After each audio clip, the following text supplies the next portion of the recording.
Nagalok ang Pag-ibig Fund ng Calamity Loan at Housing Loan Insurance Claim para sa mga miyembrong nasalanta ng habagat, gayon din ng bagyong Krising, Dante at Emong.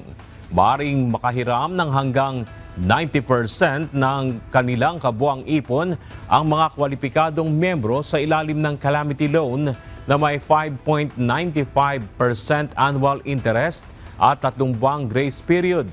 Tumatanggap din ang ahensya ng insurance claims para sa mga nasirang bahay, basta't kumpleto ang mga dokumento tulad ng larawan ng pinsala, cost estimate at sertipikasyon mula sa barangay.